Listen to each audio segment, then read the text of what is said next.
friends, it's Jasmine here again at the top of the episode. This is part 2 of our shovel episode, and we're really excited that you're back here with us for the second half of this episode. If you haven't listened to part 1 of this episode, I'd recommend listening to part 1 before part 2. And yes, same deal as last time. We want to offer a content warning at the top of the episode, as this episode does include mention of self harm as well as eating disorder. So please proceed accordingly and take care. And with that, here's the episode, part 2.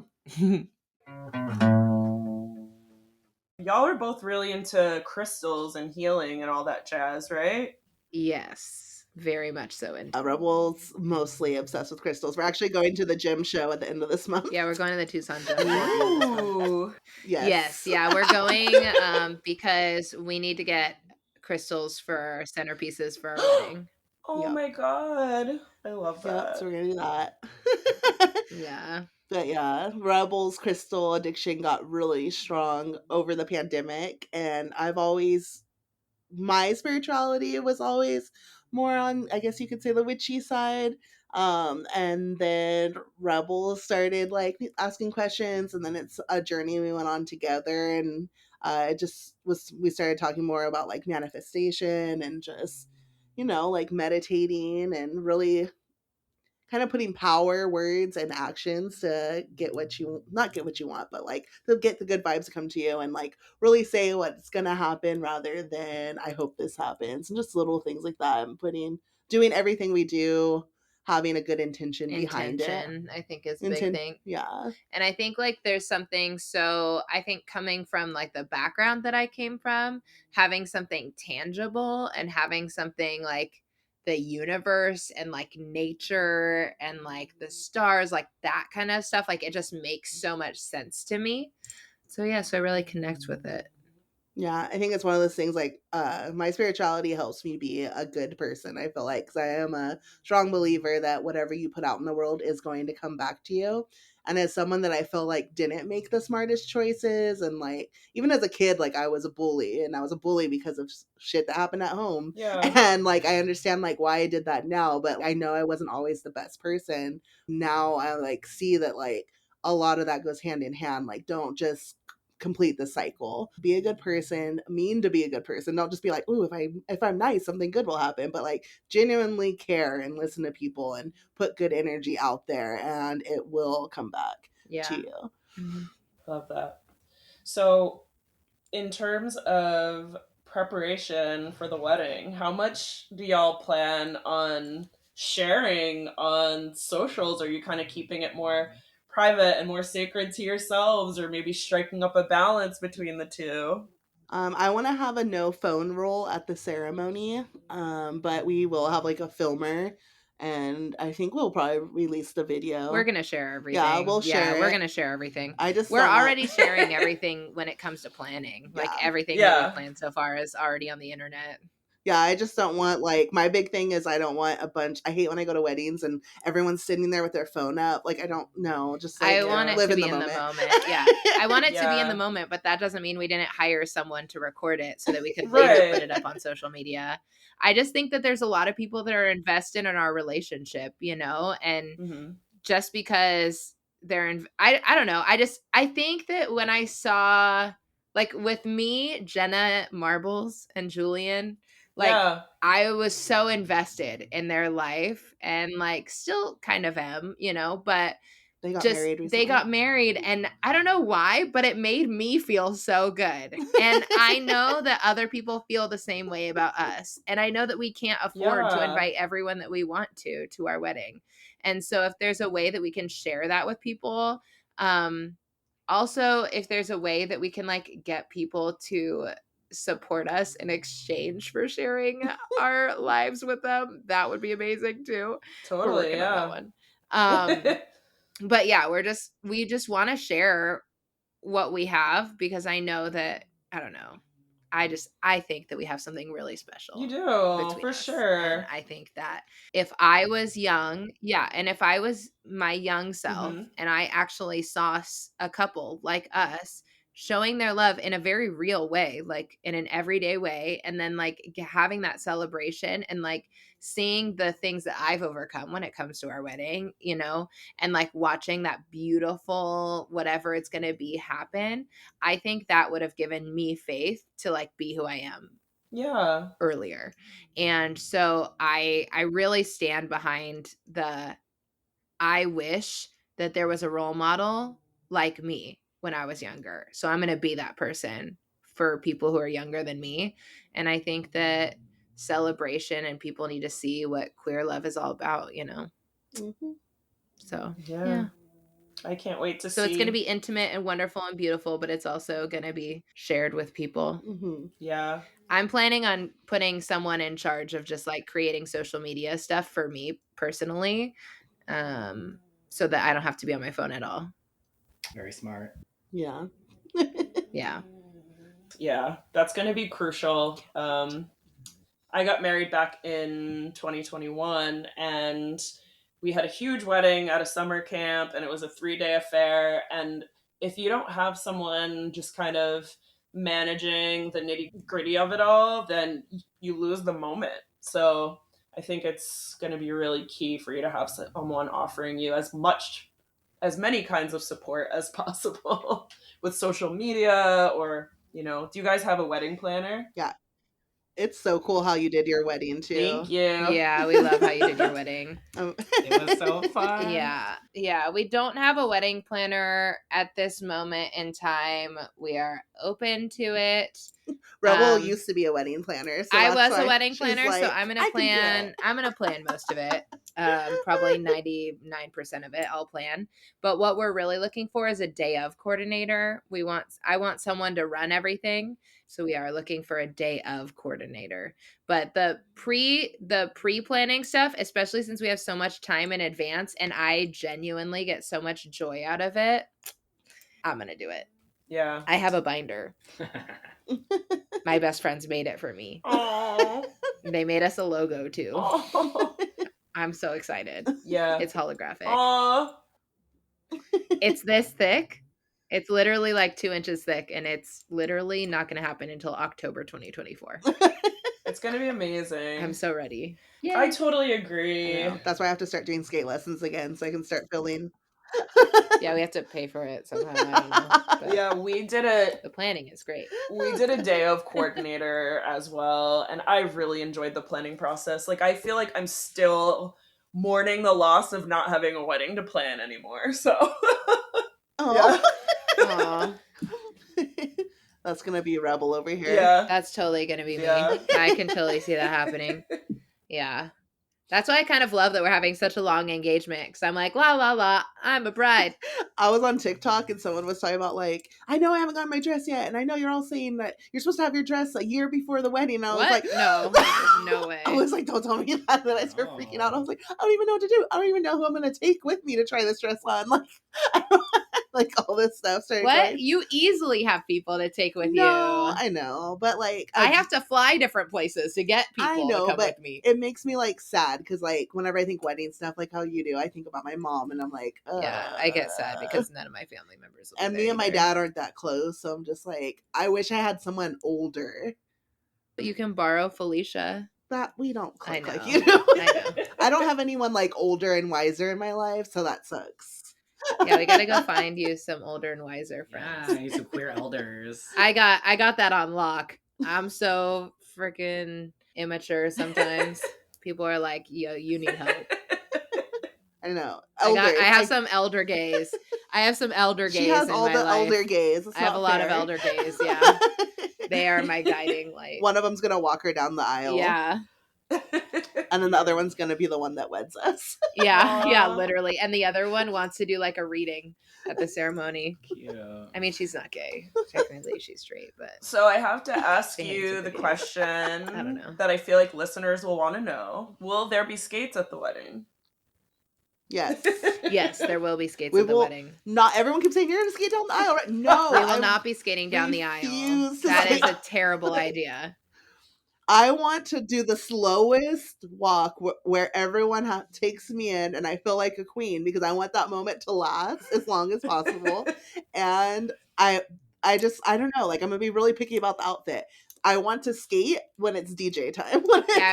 Our reception area, you can skate there. It has specially poured concrete, So and it's it owned is by a roller gorgeous. Yeah. So Very cool. I'm trying to convince someone currently to get us like specialized skates for the wedding. Special. But, it's a work in progress. Special in what way? I don't know if I'll convince them. Just like personalized. Personalized, like okay. I want to get personalized skates for us for the wedding. Yeah. Uh-huh. But yeah, it's kind of low on the budget line items, but we're working on it. I might do what Legs did and just like glitter a pair of skates that I already have or something. I love that. Yeah. Gotta get creative. But the venue we found is queer and roller skate owned, so that's pretty cool. Yeah. That's perfect. Yeah.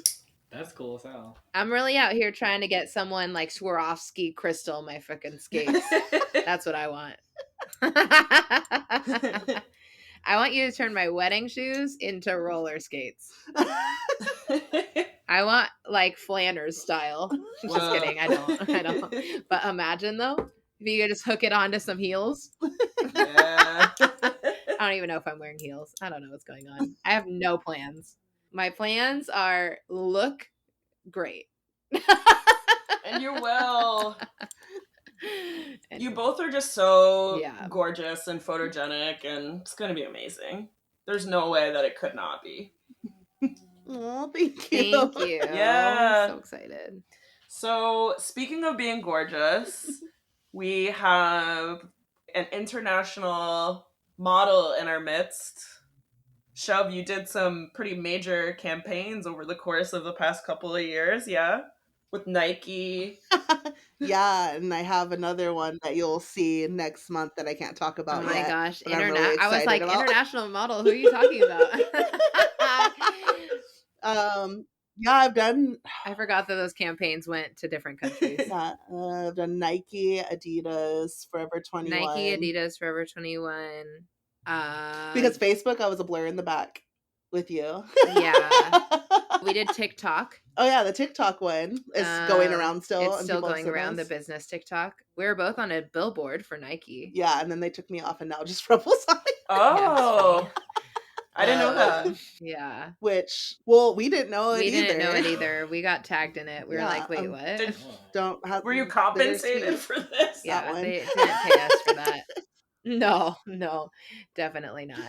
Not even kind of. Damn. Rebel was on a storefront of Nike in Canada. And I had no idea. Whoa. I was like, at least give me some free Nike stuff. Those people really got what they could from that documentary. We really didn't. That was our first gig. Yeah. And although I negotiated us pay, I didn't know as much as I know now when it comes to contracts. So I'm sure we signed things away that we did not know about. Shit. Yeah. But it's fine. You live and you learn. You live, you learn. Yeah. Oh, you did Google. Oh, yeah, I did Google. You did Google. Yeah. And we both did a Forever 21. Yes. Yeah. It feels weird. Like the first time someone hit me up was like for the big one was Nike. And one, I was afraid because Rebel couldn't go with me. And I was just like, this is going to be crazy. But then it ended up being Jasmine Moore, Just Seconds was there. So I was like, okay, cool. Someone I know and another skater from San Diego. So like, I felt comfortable at least then, but I was just like, I don't understand how a set works. I don't understand like anything. So I would just be quiet and do what I was told. And it worked. I was like, just be nice and like do what they say. Which is like more than they can say to so many people. And then it got like more and more comfortable. And like, it's really interesting to see like it's you on set and then there's like 40 people in the room just to get like little clips or pictures. And you're like, this is a lot. It's a lot. I like it though. You were like born to like. I was born to be the center of attention. When it happens for me, like even from when I first get the email, and then I get like, it's hard for me is I don't know how to negotiate my rates though, and I feel like I can't ask for more money, and like I don't have like a manager. Like there's a lot of skaters that were at the AMAs are like, oh yeah, my manager this, my manager that, and I'm like, oh, like what? Yeah, we need management. And they were so like, if there's what? anyone out there listening, They were like, what do you mean you and wants Rebel to- don't have managers? We're like, because we've done so much we're stuff just- without management teams. we just skate, like, and people hit us up, and we're like, Yeah. oh, that's we're like, fun. sure, that sounds fun. Because I'm still like, just like, I'm just happy to like be able to get paid to do something I love to do. So like, I don't see it as that until like I was talking to someone at one of the shoots I did, and she was just like, on the low, like she started talking to me on money, and she's like, I'm gonna find out how much money the other people took or made. And I found out like I got paid $2,000 for something that other people got $8,000 to $16,000 that had like a third my following. And I was just like that's fucked because up. if they tell you a rate and you don't like You say, don't oh no, negotiate this, it. like yeah. they'll just pay you that. So if you have someone else advocating or you have a manager, they'll like go ahead. So like for me, I don't know, I get scared like, oh, they're just gonna say no, and like I need money to pay like school and bills. So I just think, wow, that's a lot of money. $2,000 is a lot of money, but then when you find out someone else is doing the same job or less and they're making like so much more, it's like fuck. And it's known that like Black influencers do get paid a fraction less than other white influencers, so, and white passing influencers. So it does really suck that like as much as I'm happy I did all these things, I've only had one person reach out to me that I knew like advocated for me and all the Black models. But like I always kind of leave jobs thinking like I wonder how much I got screwed for that. But like I don't know what to do about that except know that like, well, I'm gonna hustle and just get what I can. So it's like always bittersweet. Well, you need a manager. Yeah. But I feel like, who am I? Like, yeah, that's what I thought too. And then I saw other people who have managers, and I was like, wait a second, if they can have a manager, I can have a manager. Yeah.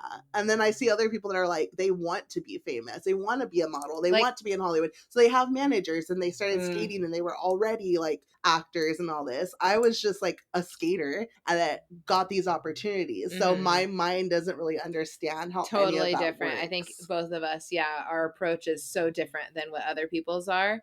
And I'm not even trying to be famous. I'm just trying to like pay for things. Like I would really like to be able to pay my bills.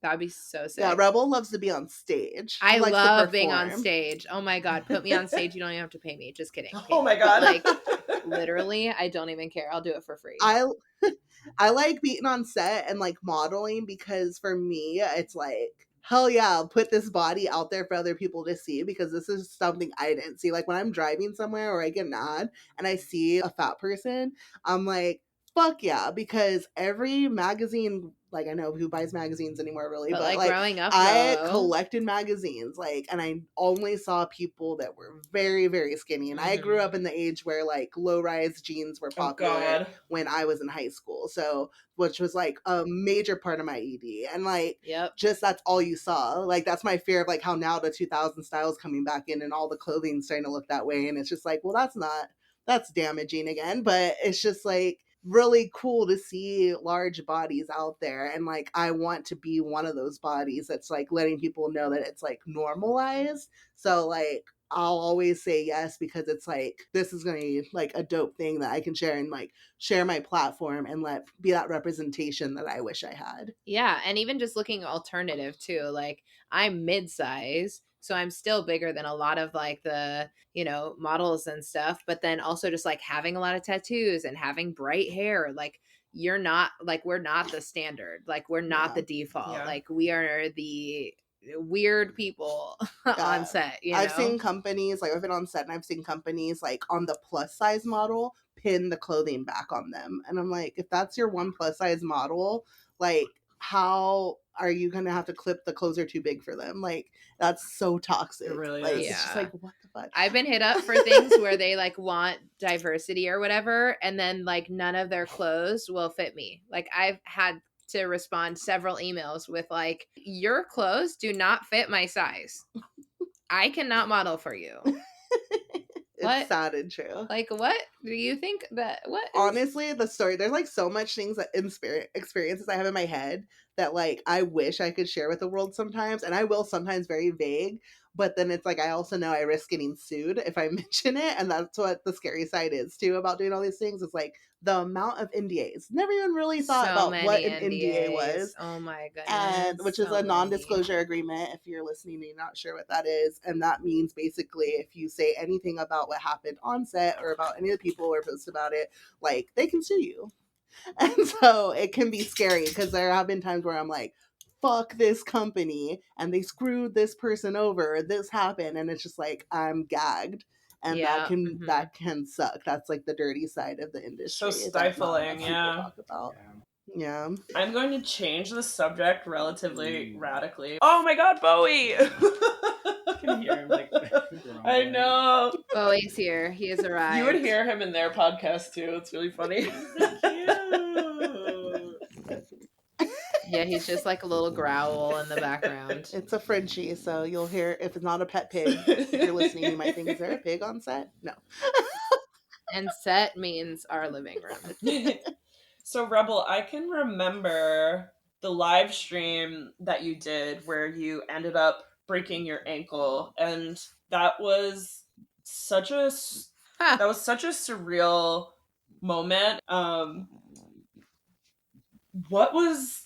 What was that like for you? That whole process of getting hurt and having it all be on a live stream. It was absolutely terrible. I think we had just like finished the live stream, and one, it was wild because it was like a 30-minute live stream where I was just like skating on the ramp and everything was fine and la-di-da. And then I like was recording the smallest little thing and then just fully broke my ankle, my leg. And it was isolating, which is weird because you would think with so many people like knowing what had happened, like that it wouldn't be isolating, but it was so isolating. And I tried to make the best of it by like making all those injured skaters videos. And I do think that that was one of the ways that I saved my own self from doing anything drastic. But I fell into one of the deepest depressions that I think I have had in my adult life. At least as long as I've known Shove and been roller skating, that's the deepest depression that I've been in because it was 2021. Everyone was still at home. It was very, very easy to just disappear and people didn't notice you were gone. Damn. And I was trying to still show up online and like be real and like show my raw self. And I did that. But whenever I wasn't online, I was just spiraling out of like losing my own mind. And it was really, really difficult. And there were many, many dark moments in those few months. And it sucks. Yeah. And because of that, I was able to relate with a lot of people, and I'm able to relate to a lot of people now. But I wouldn't wish it on anyone. And I think that the timing was just really terrible. And I thought I was a lot stronger than I was mentally and physically. And it caused me to become stronger mentally and physically. And that's the reason why I started going to therapy. But yeah, it was a very, very dark time for me. It was really dark. And I think you can see it if you watch those videos, you know, like you can kind of tell the vibe is just like low, you know, and I wouldn't say that I faked it at all. Like I genuinely was like, let me just share like everything that's being told to me so that like if this happens to you, because I know it is happening to people, like you can have this information for free. Because I remember just like the cost and the isolation and the difficulty being listened to or validated, and like it was and the influx of information too from people being like, I'm trying to help, but they're just like sending pages and pages of information, and I'm like, I mentally can't read all of that. And like feeling like I needed to respond to people, but then like not really having anyone show up physically for me, it was really hard. And I know it was hard on Shove too, because since really I would say that I was very, very, very isolated, like Shove was taking the brunt of everything. And I think I depended on her for way, way, way too much. And she wasn't capable of providing all of that to me, because your partner is not meant to do everything for you. You know, your partner is not meant to be your caretaker, your only outlet for social, you know, needs, your therapist, your, you know, everything. Like that's not what your partner is meant to do. Like one person can't take all of that on. Yeah. And yeah, I just think it was just like really, really hard. And I don't even know what to say besides it sucked. Yeah. It's hard. So bad. What was that like for you, Shove? For me, it was scary because when it happened, she has a high pain tolerance and she was scream crying. And like, I was just like, okay, she's never like reacted like this to a fall. And I had to like get this giant bamboo stick we had to like help get her in the house. And then I was like, we need to go to the hospital. And she kept saying no. And I was like, I think something's really wrong. She's like, no, I just sprained it. And she continued to not listen to my advice about going to the hospital for 2 weeks. She was walking on a broken leg. She was doing yoga, trying to do yoga with me with a broken leg, saying she needed to stretch it because it was strained. Oh, damn. I was just like, okay, it's been too long. Like, you need to go. And sure enough, like, it was a clean break. When I hear hospital, because of something we've talked about before, poverty complex, all I hear is bankruptcy. Because she didn't have insurance. I didn't have insurance. I had experienced that when I was younger. I got into a bad car accident and I ended up going to the hospital, and I literally had to declare bankruptcy. And so all I hear when someone says, let's go to the hospital, is this like screaming voice in my head that says, no, remember what happened when you were 19? Like your whole world was torn apart. So that's what was kind of, I think, contributing to the delusion that I was not broken, was this, I don't want to end up homeless. I don't want to end up not being able to pay our bills. Like I was just seeing devastation and thinking I can push through this. Like I'm fine. And then it was like hunting down a doctor. I was able to find one that had good reviews, like a sports medicine doctor that took people that didn't have insurance, that was like not the most expensive. So we got her in there. And then I don't know, it was hard to see her like that. And she's very hard headed and independent. So like she wouldn't ask for help. Like I would be doing something and all of a sudden, like one time she collapsed in the hallway and I'm like, what are you doing? And another time because she was trying to get a blanket down by herself. And then another time she collapsed in the living room because she was trying to set up a camera to do a YouTube video, like just little things because she didn't want to ask for help. So it was like hard to watch and like aggravating, but I didn't want to be mad at her because I know she was trying to be independent. Yeah. And I was just like, it's like I didn't know what to do. So like I felt helpless because all I knew is like we could just wait. And she did heal up fast. And then like trying to teach her how to like walk again, which luckily like she's a fast learner, so she got it back. But that was a process too. But I feel like strangely, like I know that was harder for you because you couldn't walk. I think the one that terrified me more than her breaking her leg was when she smashed her teeth in at that ramp. Oh yeah. That was more frightening for me because like I like literally like her teeth were left in the ramp. Yeah. And we were 4 hours from home and it was a holiday weekend. So it was and just we like couldn't see a doctor. Didn't know, like, so it just felt like there's nothing we can do. And like couldn't even recognize her like until she could. It was just like, yeah, weird to completely different. See someone that like looked unrecognizable, and like she like was in shock.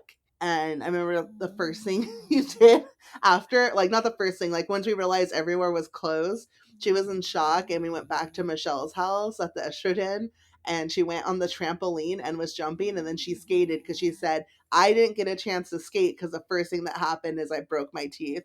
And then after that was in excruciating pain. Like the shock was gone. And I was just like, oh my God, like what do we do? I was just like I just remember thinking, if I don't skate now, I'm going to be so scared of skating. Like if I don't drop in right now on this ramp, I'm going to think that I can't drop in again. Yeah. And I need to prove to myself that that was a one-off and that I can do it. And that's what I remember thinking. Yeah. I'm a dumbass. As I recall, what happened with this is you were already in the ramp and there was a little kid that like dropped in when you were already in the ramp, right? He like snaked you. Yes, Okay. yes. But according to the video, because the video starts after I had just dropped in, you don't see the fact that I dropped in and then he dropped in. Okay. Yeah, you see that the kid jumps off his board. If the kid would have stayed on the board, If he had wouldn't have stayed on his happened. board, it would have been fine, but he jumps off the And board. then the board scoots in front of her. So it was and like then boom. he jarred me and like I was fine. Like I maybe would have fallen, but I would have been okay. But then he jumped off his board. So then his board came and then that took me out. Shit. For real. Yeah. And I was like going to go into a slide. So I was coming into the, like I had dropped in at an angle. And so I couldn't like correct. Like he was already, like it was just too fast. So yeah, so then I just face planted right into the ramp and my face and my teeth went into the ramp. And then there was blood everywhere. And then there were teeth in the ramp. And Michelle was like so good in that moment. I'm so grateful for them in that moment. Like they were very helpful. And there was like strangers that went and got ice. Yeah. And I was like the skate community came together that day. Yeah, it was wild. Yeah, well, dude, that was more painful than breaking my leg for sure. For real. Well, they did a great job fixing your teeth. They look great. I know, fake as It was funny because I was like, did you show them a picture? I was like, did you show them a picture? And they're like, wait, no, they didn't even ask to see a picture of what my teeth looked before. They just knew. And I was like, how they did look they the know? same. Like, they look the same. They're just like a little slightly more perfect. Like one little gap is gone, but like it looks, because she was like, my teeth are big now. I was like, babe, they were always big. I just didn't even know. I didn't even know. I was like, I always loved your big teeth, and they're still big teeth. And nothing's wrong with it. You got Miley Cyrus mouth. Cute. Oh my god. One other thing that I definitely really want to touch on is Shov's artwork. Shove, you've created so many cool skater characters, and you've made stickers and bags, and you have your iconic Rolling with Rolls bag, which we actually talked to Kiana about last episode, our last interview with them. They brought up their Rolling with Rolls bag. What is your creative process like? Oh, I love them. For me, a lot of times I'm inspired by sometimes skaters I see, or just like, well, the Rolling with Rolls came from a troll actually on the Nike documentary video that was filled with 1,000 hate comments about my size. So fun. Love that. And one of them was like, I think, what was it called? The thing was called Rollout. And then someone said, more like rolling with rolls. And I was like, I like that. That's great. I was like, that's great. I'm going to put that on a shirt. So like I drew a concha and I put like donut lettering and I put like a babe that has rolls.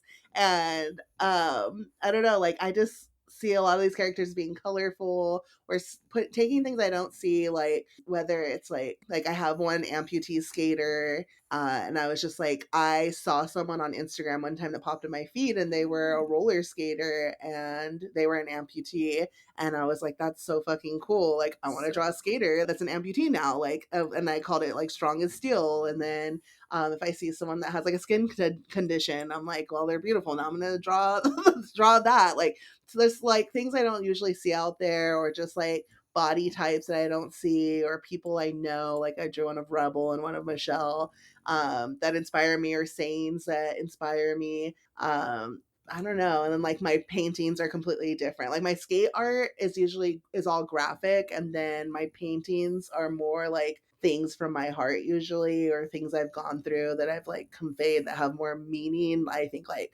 personal. And then my skate art is more like the fun stuff that I make. That's awesome. And has it been cathartic for you to create skate art and also your more personal pieces? How does it make you feel? Yes. I haven't painted in a long time. Well, I painted last night because Rebel had me paint her for like a fun like wine like at home date where we like sipping like a sip and paint. paint. So it was just like a quick something. But before that, I think it's been 2 years since I have Really painted. long time since you painted, yeah. I started my graphic art journey. I want to, now that I am diagnosed, I know it was during a manic episode. And some of that artwork has been through like my whole Halloween collection. I drew in like 2 days and I didn't sleep. And I was like, I remember being like, this is good. This is the greatest thing I've ever made. And like, it actually was good. Sometimes I have that feeling during an episode. And then I'm like, what the fuck did I create?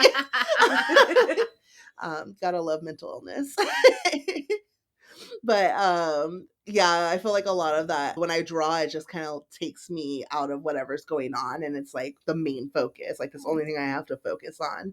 But there can be pressure with that when I try to like make money off the art. Like I'm like, it's not something that just inspired me in the moment. If I'm like told like, hey, can you draw this for me? And then all of a sudden there's like a layer of pressure and I'm like, I don't want to do this anymore. That's real. Yeah, that's so true. Yeah, it's hard to live up to, someone else's request, or it's like a performance anxiety almost. Yes. It is too much pressure. But I don't know. I feel like a lot of that's gotten like a little bit easier. I feel like especially now like I've been fully medicated for a year, like a lot of my anxieties about a lot of that stuff has calmed down a little bit, which is nice. But sometimes I was telling Rebel and I was like, I hate to admit this, but sometimes I miss like having full on manic episodes just because I would create so much. And I was like, I know that's like a bad thing to say. She was like, do not stop your meds. I'm like, I'm not going to go off my meds. I'm just saying. Yeah, because that might be like fun, like yay manic, but like the downside to that is not great. We do not love the Depresso Espresso episodes. Those are not worth it. Yeah. Yeah. True that. Mac, as someone who works in mental health care, that's a pretty common experience that people have, right? Like they'll miss the productivity that they might have in their manic state. Yeah, I mean, mania feels so good. Like, it feels so good. Yeah. So good. Like, period. And I think, like, depression obviously feels so bad, but, like, I think it's really easy. I'm also someone who has been diagnosed with, like, both types of bipolar at various points in my life and has experienced mania and pretty bad, like, very debilitating depressive stuff. And it's hard too because I think sometimes it's like easy to be like, okay, well, I'm experiencing this depression now, but like it'll get better, like it'll be fine, like I'll be fine. Or it can be easy to feel like things will even out eventually or something. It can just be hard to see it when you're in it sometimes, I feel. And like, I don't know, there's a lot I could say about the medication piece too. Like sometimes I find that medication can feel like it dampens me or can take away from some of my creativity at times, but there's also a lot to be said for like the stability that it offers. I do think that especially with bipolar, it can be like common to miss mania because it feels so fucking good. Like it feels really good to be like, I feel on top of the world. I am super creative. I'm like having a great time. I'm feeling super social. I don't feel all the anxiety that I usually feel. I feel very confident. So it can feel hard to sort of give that up. But also, yeah, the consequences of the other sides of it can be also very intense, Yeah. Even as a skater, because like when you're going through something manic, you're like no fear. You're like, oh yeah, I can jump over that, or yeah, I could. Totally. I will try to drop in. Or, like there's just little things that you normally you'd be too anxious or be like, that's probably not a good idea to try that. That's above you. And then when you're manic, you're just like, fuck yeah, I can throw myself into that. And then you're like, oh well, I hurt myself, and that probably wasn't the smartest thing to do. Oh, no. But yeah, when you think about all the downs, it's definitely not worth it. Like I remember like not skating like for like a month at a time or whatever, just because I was like too depressed to do so. And like that's part of the reason why I couldn't do like when I tried to skate every day for a year when I like first started skating, because I was just like I mentally couldn't. And a lot of times like I didn't even know how bad it was until like in the last year when Rebel told me like, oh, I used to literally cry. I was so scared of like how depressed you were, and I didn't know what to do. And then I'd be like, well, I didn't like you go through it, but you don't realize that the people you love are watching you go through it. So like I definitely know like, okay, I have to be on meds probably for the rest of my life, but like, and that like I feel like that sucks sometimes, but then also like I don't want to go back to that place for sure. Yeah, me neither. Right. The downside is scary. like I can't Don't leave like my it at all. house. I can't skate. Yeah. I can't do the stuff that I was doing so easily like a week ago or whatever. Yeah. And that can cost. And then you're probably beating yourself up too because you're not skating down Yeah. Yeah. Yeah. What would your advice be to people who are struggling with that moment where they feel like they can't skate and like, you know, deep down they want to, but they physically, mentally can't because of the state they're in? What would you say to those folks? Yeah, I mean, I've experienced both of those things. I've experienced mentally just like not being able to, sometimes like, and physically not being able to. And I know you have too, babe. Mm-hmm. I think that my advice now is different than what it used to be. And it might be controversial as like a roller skater role model or whatever. But I would say not to force them to, you know, like don't force yourself to do that. You may want to, but like don't force yourself to do something that you don't feel like your body wants to do or your brain is ready to do, because that's when you're going to get hurt worse. Yeah. And I also think that, and this is, I think, coming from a place of growth, because I don't know that a few years I would have said this. I think that there are other things that also can bring you just as much joy as roller skating does, you know? Yeah. And I think it's just about finding those things. And maybe it's a different kind of joy, you know? And maybe it's a temporary joy. And I think that's okay. And I think that before I used to say, no, just find a way to roller skate, you know, find a way to be a part of the skate community. But sometimes it's about finding something completely different that will give you that satisfaction or that peace or whatever it is that you're looking for through roller skating. Find a way to get that need met in another way. Oh my God, my therapist is talking through my mouth. I love that. Yeah, ignore me. My therapist is speaking right now.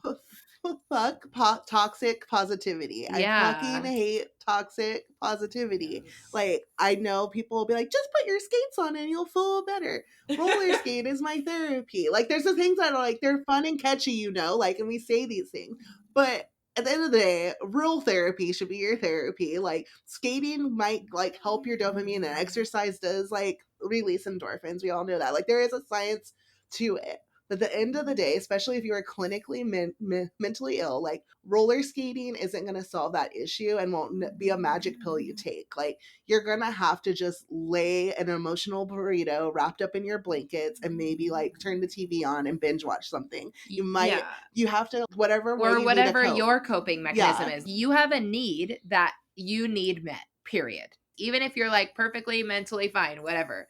You have a need that's you're meeting through roller skating. And when you're not in the mental space or when you're not in the physical space to actually be able to roller skate, there's still a need that you're trying to get met through roller skating.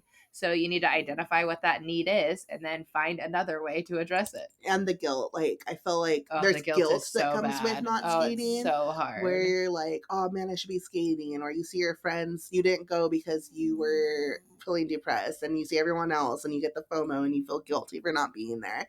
And those feelings are valid, but it's okay. You just don't put that pressure on yourself. I feel like if you don't have it in you to skate, then just don't. Like, dude, it's okay. Who are we? We would never have given this advice years ago. It's called wow. I think so many people need to hear that. I know. You're just talking about balance too. You know, I feel like I was definitely one of those people where it's like skating was my everything, and in many ways it kept me alive at the various points in my life, because it was like when I had nothing else, when I was just sleeping all day because of depression, I would at least get up and go to roller derby practice. Someone knew that I was alive, you know, like.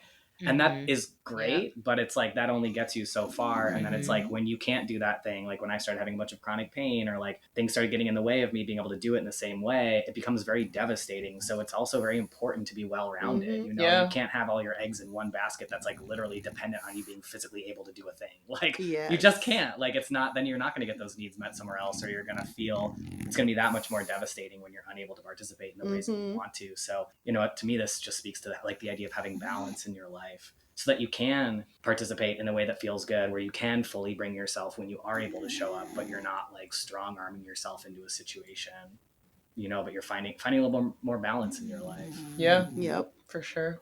Yeah. That is exactly why I hit the low that I hit when I broke my leg, is because roller skating was my literal everything. Roller skating was why I woke up in the morning. Roller skating was what brought me joy. Roller skating was what was getting me through the pandemic. Roller skating was what connected me to my friends. Roller skating was what connected me to my partner. Like, every single part of my life that brought me any sort of fulfillment was from roller skating. So when that was taken away, I was left with, what the hell is my life? And that was devastating. Yeah. So heavy. Yep, that's why, like you said, being well-rounded. Like, there are other things, and babe, like you said, like, I'm sure everyone that's a skater does have one other talent or thing that brings them joy, that makes them happy. And I know it can be hard because it's like all of a sudden, I don't know if this has happened to the both of you, but like, I look around and all of a sudden all my friends are skaters. Yeah, roller skating is I'm so all like, consuming. when did this happen? I used to have like skaters from all different backgrounds, and like now they're all just skaters. Yeah. I feel like I'm at a place in my life now where that's not as true as it used to be. But when I was doing like super competitive derby, that was definitely the case. And then it was one of those things where it was like, oh, if the only thing our relationship is founded on is like being on the same team, what happens when I'm not on the same team as you anymore? Is that relationship still as strong? Are we still as down for each other? So there was a lot of value for me in having relationships outside of skating, and a lot of value was putting on me being able to perform. So when I couldn't perform in the same ways, those relationships changed and it was painful. So I needed people that saw the value in me for something else outside of even ever having seen me skate, And so also with the pandemic, I've been skating less, but there were definitely times in my life where it was just skating, period. That was it. No time for anyone else. No time for anything else. That's so real. When derby ended because of the pandemic, I was like, oh, cool. I really thought all these people were like my real friends. Never heard from them again. Never heard from so many people. Yeah, and I was like, oh. Yep. Okay. Sucks. It hurts, Yep, it sucks. I've been thinking a lot about how important it is to keep up with your friends who don't skate too, and just to make time for that, because skating can really become really all-encompassing in your life, and that shit is really real. I mean, especially all four of us literally work in roller skating in one capacity or another, and it takes up a lot of your bandwidth for sure. Yeah, it can. Yep. And then you're like, what do I talk about if it's not skating?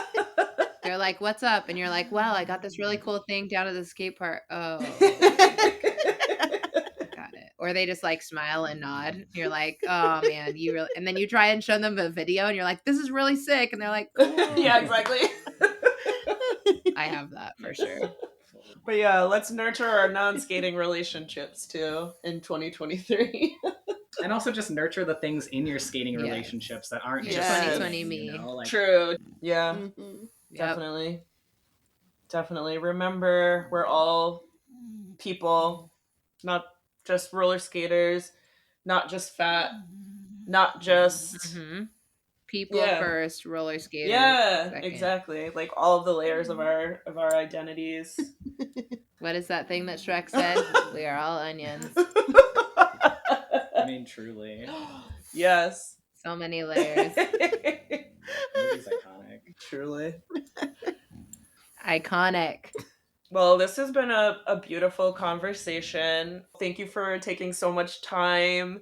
Is there anything else you want to say to the listeners before we go? Keep listening to this podcast because it's amazing. Yeah. QueerGirlStraightSkates.com. Yes. Thanks. Leave a 5-star review on this podcast. Yeah, leave a 5-star review on this podcast, and then head on over to cheerstothequeers.com. And then go subscribe to my YouTube channel, QueerGirlStraightSkates. Hell yeah. Thanks. Yes. I'll have those links available for people. Yeah. Nice. Cool. Nice. Well, we're on all of the social platforms and more than you probably want us to be on. Never. Yeah.